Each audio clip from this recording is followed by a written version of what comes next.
Welcome to the Wrestling Gremlins podcast. I knew you'd come. Episode 47. I am Bobby.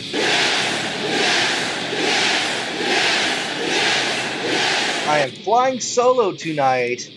Reason being, also the same reason we haven't done a show in a little bit, is my co-host Nick. He recently moved down to Los Angeles and he's still kind of getting situated. I waited as long as I possibly could before doing a show, but he has job interviews lined up. He's trying to get everything situated, like I said. So I'm here. I couldn't wait any longer. We got a Survivor Series and NXT War Games coming up this weekend. Got to give you some content. So what's up? I hope everybody's having a great day, great weekend coming up. So let's get into some wrestling action, man. Like I would say, the first thing I'd like to start off with is, I was going to start off with the NXT stuff, but I'm actually going to start off with the big news about Wrestle Kingdom. I know I'm a couple days late. It is what it is. You know what I mean? I wanted to wait for Nick, but it didn't happen. He and I are both big New Japan fans. The biggest news coming out of the last big show they had was, well, besides Jay White versus, oh my God, Takahashi, or, sorry, my bad. I was thinking Humero, sorry, my bad. So Takahashi versus Jay White, and we also have Naito versus Okada. We have Y2J, Chris Jericho versus the Cleaner, Kenny Omega. This is big news. This might be the biggest news in wrestling coming since maybe when AJ Styles joined the Royal Rumble. It's very rare nowadays with WCW gone that you see the crossover where you see a wrestler jumping ship, per se. Even though Chris Jericho's not really jumping ship, he's going to be back in WWE. I've heard he has the blessing from Vince McMahon. So he's going to come back. It's not a big deal. He's going to have his cruise, and I wouldn't be surprised if Kenny Omega's there too. But to have him wrestle at Wrestle Kingdom is ginormous news. It's huge. I can't remember anything as surprising as that. I mean, I know they were doing the whole Twitter back and forth, but for them to actually come out and have Jericho come on the screen and say he challenges Kenny Omega at Wrestle Kingdom, that's a really big deal. You have Takahashi versus Jay White, which is cool. I was wondering who that Switchblade character was going to be, and it was actually Jay White. And I know Jay White's a great performer, but out of all the people that could have been, I think the gimmick actually fits Sami Callihan more than it would Jay White. Why is he Switchblade? I don't understand that. I don't know. There's a lot of people. Jay White's a good performer. I'm not going to complain too much. I mean, sure, the match will be great. I kind of wish they'd go back to having Zack Sabre Jr. versus Takahashi. But, what are you going to do? Sorry, I keep on saying Takahashi. Sorry, it's Tanahashi. I keep on thinking of Humero. So, yeah, Tanahashi. Jesus, my brain. Like I said, okay, I've went through midterms this whole week for my college, and it's been mind-numbing. It's been brutal. I've done seriously about 6 weeks worth of homework in a matter of 5 days to get ready for my math midterm, and it was just, no fun. Yeah, so Tanahashi versus Jay White. And also, going for Wrestle Kingdom, I know it's kind of been overshadowed because of all the other things, mostly because of Omega and Chris Jericho. Come on, Naito versus Okada? Dude, that's going to be great.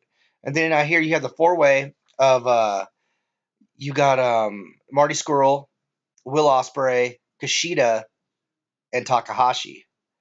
There we go. Got that one proper that time. There's a lot of really good things coming out for Wrestle Kingdom, and it makes you wonder what's going to be better. And in my mind, there's not even a question that Wrestle Kingdom sounds a lot more promising than WrestleMania. We'll see how it goes. I'm sure WrestleMania will be fun. It's always fun to watch. It's WrestleMania. It's not my favorite WWE pay-per-view of the year. I'm a big fan of the Royal Rumble, but I'm also biased because I went there with my dad one year in San Jose. Same as Nick, he went there one year too. But I've always liked the Royal Rumble. This is the suspense of like, oh my God, it's 3, 2, 1, and then someone comes out. Usually get a couple cool surprises. But WrestleMania is WrestleMania. The showcase of the immortals. It's a fun show, and I'll watch it. Of course, I will do a show with Nick at that time. I'm sure that's why kind of our anniversary is WrestleMania. We did it the week after WrestleMania, so it's kind of cool. Um, but yeah, Wrestle Kingdom will be cool. I wanted to report on something that I'm not. I don't know. I'm not really a reporter. I'm just kind of a guy who talks about wrestling. But we all thought Neville was gone. We have Enzo always saying, "Oh, I drove him out," blah blah blah blah blah. Which, if he knew he's coming back, that's great heel. He's talking shit like that. But it sounds like there's a very good chance that Neville's coming back when we all thought all hope was lost. I loved Austin Aries in the whole 205 thing, even though 205's kind of been a bust thus far. And Enzo's doing a very good job getting eyes on the product, even though Enzo's not the greatest wrestler. But my opinion, Neville's been the backbone of that whole 205 thing. For whatever success it's had, I think it's behind Neville. Being the Mad King is one of my favorite characters that's gone on this year. He was Neville being the good guy. Yeah, he's cool. He has, the red arrow, and that's fine. It's a good move. It's fun. It's flashy. It's entertaining. It's very talented. But he didn't have a character to really back that up. What, he was going to be with Stephen Amell, I think his name is, or whatever the guy who plays an arrow, versus him and Stardust and someone else. Like, who cares? I'm all about I'm all about seeing Neville as this psychopath, like this guy who's lost his mind, good or bad. I don't care if he's a good guy, as long as he's just that psycho, being the Mad King. Let him do it. You can be a good guy and be the Mad King. I know it sounds a little kind of back and forth, but it really could happen. Look what he did when he beat up Enzo before he left. He looked crazy. He got the respect from all the other cruiserweights. He doesn't need to be a good guy to them, but he doesn't need to be a bad guy either if he does it. It depends on which way they want to go. But I hear him if he comes back, he kind of wants to get out of 205 live and maybe go for a mid tier title, say like the IC title or the US. I hear it's IC though that he wants. We'll see. I'm actually very excited to see Neville come back because Neville is a great talent. Probably very underrated too, but we'll see. Hopefully he does. Speaking of people who did leave the company, we're gonna go with these releases, and I don't understand it. Like I get when it comes down to Darren Young, and I get the Summer Rae. I'm not a big fan about Emma. The one thing I don't get, even though he hasn't wrestled, and that's WWE's fault, was James Ellsworth. He got released a couple days ago, and I don't see why. Is Carmella? My girlfriend even asked this. Is Carmella just going to be another diva, or not diva? I guess woman wrestler who doesn't really have much of a story. Yeah, she has the money in the bank, but really, what's really about her that makes her stand out? Besides the money in the bank, like I said, you had James Ellsworth, emasculating him, like doing the dog gimmick, whatever. That at least she had somebody. She made her stand out. She's not Tamina. She wasn't Lana. She had that other character that kind of worked together. Unless, Big Cass comes back and they work together on that. I don't know. I don't know what they're going to do. So I don't think Big Cass is going to go after Enzo anymore. I don't think that's going to happen. So I don't know what's going to happen with all this. So I hope Carmella finds her way on her own. But I do see it's going to be a difficult road for her. It's not going to be like you have that person to find ideas and work with. It's going to be like, okay, you're on your own, do it. You got this briefcase. Let's see what happens. Going towards another thing that happened this week, and I had something I really wanted to talk about, was the 30 for 30 Ric Flair documentary. I got the chance to watch this the night it came out, like later that night, and it's it was good. It was good. I will definitely say that Ric Flair is not a role model. He's very lucky he survived plane crashes and all the other things he survived, but it's very depressing, to be honest. You see what happened with his son. You saw how he feels about being alone. He's been in the spotlight for so long, and now you see him kind of, Charlotte's on the road all the time. His family's doing his other stuff. He wants to be that center of attention. he doesn't like to be by himself. He doesn't want to be around himself because he has to deal with the real Ric Flair or whatever, Richard Fleer or whatever his name was. I forgot. But someone who battles with depression like I do, to see someone so openly candid about how he feels emotionally, you could see just you visually see the pain that he's going through of how he doesn't want to be alone because he doesn't like himself. It's sad and wondering if he can change his lifestyle from like the drinking that he was doing, the partying, and all the women that he said he was it 10,000 women or whatever, some crazy ridiculous number. It makes you think if he's going to be able to give up that lifestyle and turn his life around and be something different. I would like to think he can, but when you live with something like drinking as much as he did, man, it makes me like feel like I didn't drink at all in my life. I mean, like I was a very heavy drinker, especially when I was homeless back in the day. It's going to be hard for him. What happens when he's by himself and he's like, I'm going to go to the bar. Yeah, well, your liver shouldn't do that. Well, he's already old, and what else does he have to live for? In his mind, I'm saying he does have stuff to live for, but in his mind, he might not think that. My heyday is gonna come and gone, and blah blah blah. It was a good run. I guess I'll just go do this. Who knows? Who knows what Ric Flair's thinking? Hopefully, he chooses the right road and stays sober and stays alive for a lot longer. Because Ric Flair, he's a wrestling treasure. Al Stone Cold says, "I'm a national treasure and an icon," and blah blah blah blah blah. Ric Flair for wrestling is a national treasure. He's done a lot for the sport of professional wrestling, and hopefully he's with us for a few more years. Going further, like I want to actually start getting into this pay per view and how it kind of started off. I actually had a question because we're gonna go to NXT Takeover and the predictions. I wish Nick was here for the predictions. Like I like doing that back and forth with him. But a friend of mine asked me a couple days ago. Hey, here's a question. If I could choose my all-time four War Games team, because War Games is supposed to be four people, not three. It's supposed to be two teams of four. Who would my four be? It made me think, do I really want to choose like the four people I like the most and kind of go from there? Because it would be like, okay, Jake Roberts, Punk, Austin, a few people like that. But if I had to choose four people, and you know what? I'm gonna change it up. His question a little bit. I'm gonna change it up. I'm gonna say four wrestlers from right now. Because it'd be easy for me to go all time. Maybe I'll do both. I'll do both. If I had to go all time, I'd go Austin, Punk, um, Austin, Punk. Trying to think. Because Mick Foley would be a good one because he's hardcore.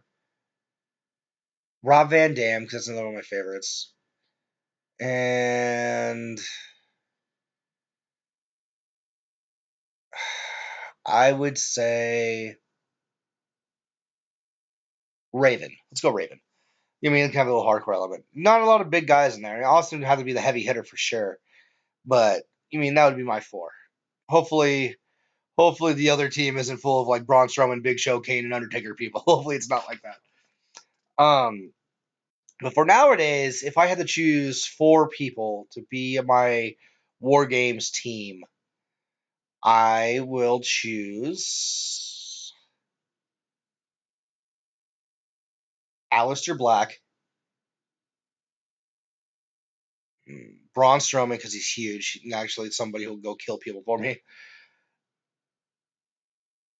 Brock Lesnar because another big guy go kill people, and either Marty Scurll or Kenny Omega. So if I had to go to the top of my head, I'd probably go Omega just because he's probably more of a main eventer. But Marty Scurll is probably my favorite in wrestling right now. But that would be my team. So Marty Scurll, Brock Lesnar, Braun Strowman, and Aleister Black. Going to the pay-per-view, though, that's coming up this Saturday for NXT, we have the NXT champion Drew McIntyre versus Andrade Cien Almas. We have Sanity versus the Undisputed Era and the Authors of Pain with Roderick Strong. We have the Fatal 4-Way of the Women's Championship, which is It is Peyton Royce, Kyrie Sane, Kyrie Sane, and Nikki Cross, and oh my God, what's the last one? Who's the last one? I know who it is too. Ember Moon. Thank you. Sorry. And then after that, you have Aleister Black versus the Velveteen Dream, which is a match I'm actually very looking forward to. I never thought that Patrick Clark would get to a character that was so intriguing. He's actually very charismatic and it's kind of fun to watch. So having those two dynamics of the Velveteen Dream and Aleister Black being such different people, it's gonna be really fun. And Cassisono versus Lars Sullivan. I'm gonna be straight up right here. It's gonna be really fucked up. But Cassisono versus Lars Sullivan, I would trade that in a fucking second to have Johnny Gargano versus Pete Dunne. Trade it out. Because I know that they're going to have Pete Dunne versus Johnny Gargano on a match that will be on next week's NXT. And that gives people a reason to watch when usually no one gives a shit about the week after. But I don't care about seeing Ono versus Sullivan. But since that's on the card, let's get into it. The first match, Cassius Ono versus Lars Sullivan. I have a hard time seeing Cassius Ohno giving Lars Sullivan his first singles loss. They're building Lars Sullivan to be a beast. I would say he's basically like their Braun Strowman or Brock Lesnar or insert name here for giant beast who just goes through everybody. I would say Lars Sullivan should win that. I've been very underwhelmed by Cassius Ohno's return. I was a big Chris Hero fan back in the day when he was with Cesaro in Ring of Honor, or Claudio Castagnoli, whatever. But since his look is a little off-putting. I mean, he lost all that weight and now he's kind of wearing basketball jerseys, and I know Kevin Owens has that kind of look, but at least Kevin Owens kind of pulls it off. Having the trunks and the basketball jersey just looks really strange to me. And I know how great of a wrestler Chris Hero is. He's great. He's amazing. Check out all his, even when he was overweight, like him versus Punk back in the day. Great stuff. I never watched it like when it first happened, but I got to see tapes of it later. He's a great wrestler. Even stuff that he's done in NXT, he's a great wrestler, but he hasn't done much for me to really care. And it's sad to say because I really liked Chris Hero. Lars Sullivan, I think they're fucking putting they're putting the reins on him and riding him to town. They're gonna put a lot of momentum behind Lars Sullivan. So I would say in this match, Lars Sullivan goes over. Going to the next match, you have Aleister Black versus the Velveteen Dream. This match, I hate to tell you guys, this might steal the show. It really might. I know, well, because Pete Dunne and Johnny Gargano are on it. That would be the main. That would be the match of the night, and it sucks because it's not going to be on the pay-per-view. But Aleister Black has been very impressive. He's been great since he's came up. And the Velveteen Dream, like I said, like he's really impressed me since he's gotten this new character. Doing the whole American pant thing, just being Patrick Clark, that was nothing. But he's really embraced this character of the Velveteen Dream. I see Aleister Black winning this unless the very much in trouble of getting heat in the back Leo Rush comes and interferes. Because him and Velveteen Dream, Patrick Clark used to be a team, I believe in CZW or somewhere on the Indies. But it would be cool to see that, but I don't see Aleister Black losing. So far I got Lars Sullivan and Aleister Black winning. The Fatal 4-Way for the women's title. You're going to be really surprised with my pick on this. It's going to go either two ways, in my opinion. It's not going to be Ember Moon, because I think Ember Moon has a little rivalry going on. I think that's going to be something that happens later. And I don't think she wins the belt. Even though she kind of deserves it. I mean, I hate that word. Like, you deserve it. That chant. But I do see something else for her in this near future. I actually don't think it's going to be Kairi Sane either. I think Kairi Sane is great, but having Asuka just be the champion, who's Asuka, even though she's amazing, she wasn't the greatest talker. I don't see her winning. Then it comes down to Nikki Cross, and it comes down to Peyton Royce. I'm just going, process of elimination on this point. It could be either one of these two, in my opinion. If you look at Nikki Cross, She's been around for a while, and the fans really seem to get behind her. She's kind of almost had this face turn almost, even though she's still kind of part of Sanity. Sanity's had almost a face turn at this point. But being that Sanity already owns the tag team titles, I don't see her winning.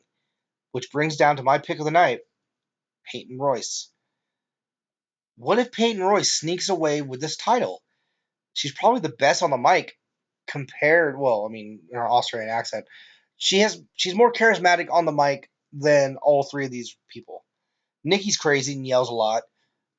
Ember Moon is not that great on the mic, and Kairi Sane can't really speak English well. Not to say anything bad about her, like she's an amazing talent.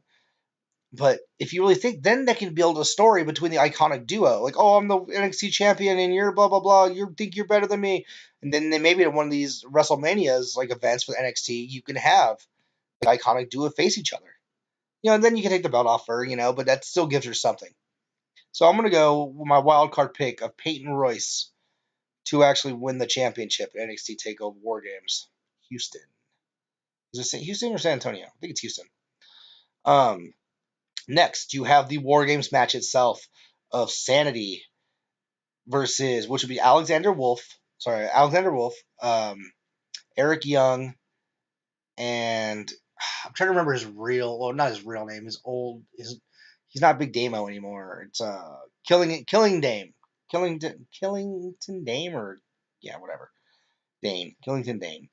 And then you got the Authors of Pain and Roderick Strong versus the Undisputed Era of Bobby Fish, Kyle O'Reilly, and Adam Cole. I've been saying this for a while. I see Roderick Strong turning on the Authors of Pain, and I see him join the Undisputed Era. I know he's like, oh, I'm not going to be on your team. I see that as like Wrestling 101, where he's really going to turn, and he's going to be part of that team. That's what I see. I think it'll be a great match. I think it's very entertaining. I think it's cool that they actually brought War Games back. Everybody wants something new. I would love to see a real King of the Ring. I'm really happy they did War Games. Now if they can bring back King of the Ring and also bring back Halloween Havoc, like the old school one, I'll be happy. I don't want to see the World War III thing that WCW did, like, 3 rings and, all the wrestlers, like just 20 in this one and 20 in this ring and 20 in this ring. It's a little too much. It's a little extreme. It'd be kind of cool have SmackDown 1 ring, have Raw 1 ring, and NXT 1 ring. That'd be kind of cool, but I think they will never do that. So yeah, my pick will be the Undisputed Era. I see Roderick Strong hitting a kick, probably the sick kick on one of the Authors of Pain or one on Sanity. Probably the Authors of Pain because they're on the same team. And then Adam Cole picks up the win. We'll see. In the last match for the NXT Championship, Drew McIntyre versus Andrade Cien Almas. As much as I'm a fan of Andrade Cien Almas, he's really turned me from being someone who was not big on him to somebody who's a really big fan of his. Doing the whole Los Ingobernables kind of situation. Even Nigel McGuinness bringing it up, saying, "Oh, he's almost like in Los Ingobernables," blah blah blah, like saying that's like okay. I like the little hints, being he's one of the founding members. I don't see Andrade winning this. I see Drew McIntyre, even though I've never been the biggest fan of Drew. He just got the belt off Rude. I don't see him losing the belt. I see him holding it till at least Adam Cole faces him on pay per view. I know he's probably going to beat him, or Shawn Michaels is going to super kick Adam Cole or something on the night before, which will be tomorrow actually. But I don't see any reason that Drew McIntyre loses this match. And yeah, that is for NXT Takeover. That's my predictions. Getting into the main card, this oh my god, SummerSlam. Well, not SummerSlam. Jesus Christ, Survivor Series. My bad. SummerSlam, Survivor Series both have double S words. Whatever. Fuck you guys. We have Survivor Series.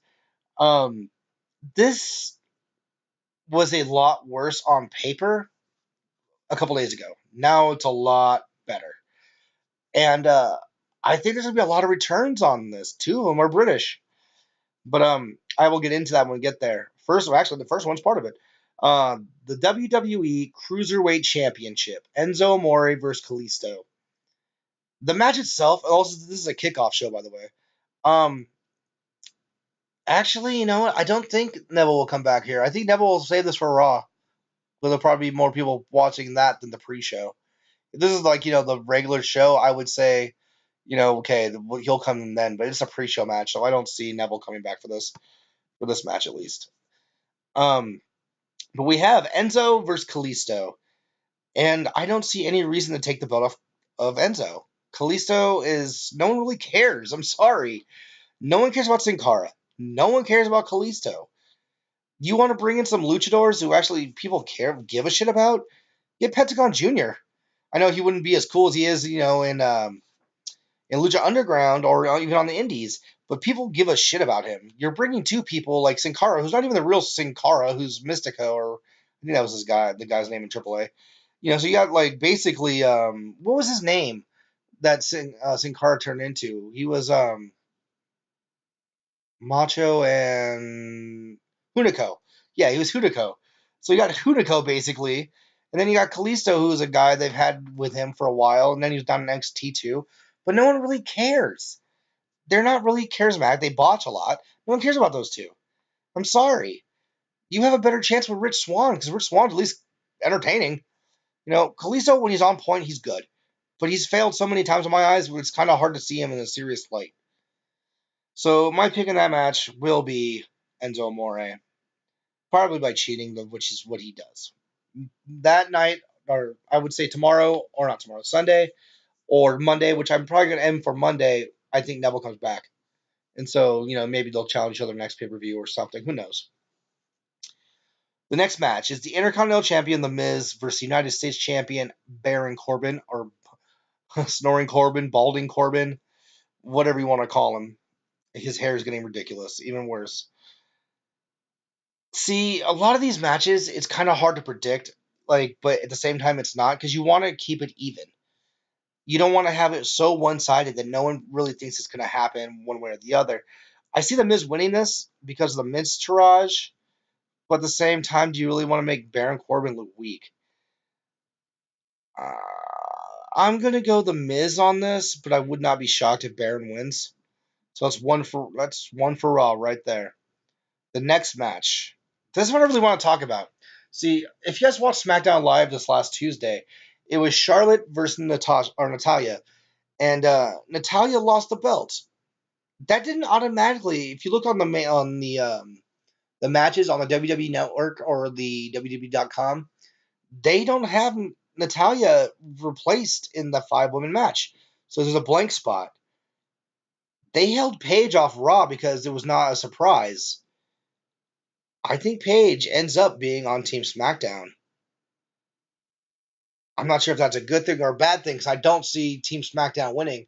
Now, when you know, you have Asuka and you have Nia Jax, Sasha Banks, and Bayley. Excuse me, yawning, tired. Yeah, but I don't see them. I don't see them losing even if they have Paige, unless Paige does a double turn and like, you know what, I don't want to be part of SmackDown, so I'm gonna fuck them over, and then she leaves, so that she doesn't take the pin. So I'm gonna go with Paige returning in that match, but I'm gonna take Raw to win it. So the ladies match, Team Raw. Then you have Alexa Bliss versus Charlotte for Raw versus SmackDown Women Championships. Well, not for the belt, but champions facing each other. This is where I think SmackDown gets their win back. I think Charlotte's going to beat Alexa, especially after that attack that happened on Tuesday with Raw going like under siege or whatever Shane likes to say. I see I see Charlotte winning this match. Well, I don't know. We'll see. I like them both, so it kind of works out. I like Alexa Bliss for her looks a little bit more, and she's way better on the mic. But Charlotte's in ring is way better. Um, Next we got the Shield versus the New Day. I don't see the New Day even standing a chance in this. You get the Shield back for their first match really together, and you're gonna have them lose to the New Day. Not a fucking chance. Well, I guess it'll be their second match. They had that match on Monday. And it's not gonna happen. I'm sorry, New Day. I like you guys. You're funny as shit, but there's no chance that the Shield's gonna lose you guys at a big pay per view like this, especially the first time being back on pay per view together. They're going to run through the New Day. They're gonna make it look competitive, of course, but I just don't see it even mattering.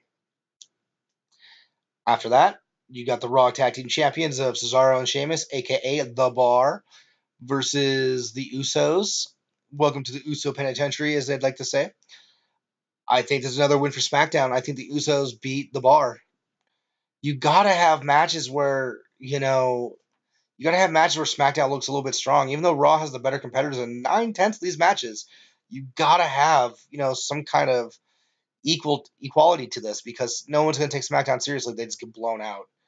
It's kind of hard to see them too. Like, oh yeah, like they're on the same level. Even the main of, or well, I guess the 5-on-5 match. As much as I love Shinsuke, and you have Cena and Orton. They're like most time champions or whatever. If you look on Raw, they have Braun Strowman. Enough said, right there. You got Strowman, you got Joe, you got Balor, you got Angle, and you got Triple H. That is a squad right there. That's like if you're playing WWE 2K, whatever year you choose. That is a squad you would pick to be on a Survivor Series team. If you look on the other side, I like Bobby Roode, but do you really put Bobby Roode in that category? I don't know. You have Orton, you have Shane, you have Cena, you have Nakamura, and then you have Bobby Roode. It's a fun team, but compared to the other team, it's kind of not really the same. So going to that match, I think Raw is going to take it. And it comes down to Brock Lesnar versus AJ Styles. See, everybody's saying that AJ is going to get screwed over by Jinder. But what if Jinder kind of gets in the middle of it both? Because he wanted to fight Brock, and Brock didn't take him seriously. So what if you try to take them both out and it's a no contest? If not, I see Brock winning. It's just going to be that. Like, I mean, I love AJ, but like, I don't see Lesnar losing at all. You know what I mean? Because I don't see them building up towards a Brock versus Jinder match because Brock already didn't want it. He's like, no, I'm not going to waste my time, which makes sense because I think having him versus AJ is a way better match on paper just because it's going to be fun. It's going to be a great match to watch. Um, I will say it'll be either a no contest, and if not, Brock wins because of distraction by Jinder to AJ. So I'll take Brock in that if it's not a no contest. Yep. Also, if you want to look at Ring of Honor has a pay per view coming out the 15th of December. And the main event thus far, which I'm kind of excited about, is Dalton Castle versus Cody Rhodes. Cody has been doing some big things, and that's kind of cool. I know he's doing the whole being the elite thing with the Young Bucks, and they've been great. Like the Hot Topic thing, like everything that the Bullet Club's been doing recently, it's been money. It's very frightening to WWE, to be honest. Like not like they're scared of that, like oh, like New Japan's going to take over, but I think the way that they are scared is that you see how well Cody's done without WWE. What is it if like other people wanted to leave, like say Neville for example, but I guess he decided to stay. What if they decide to leave and go make a name for themselves somewhere else and make more money somewhere else?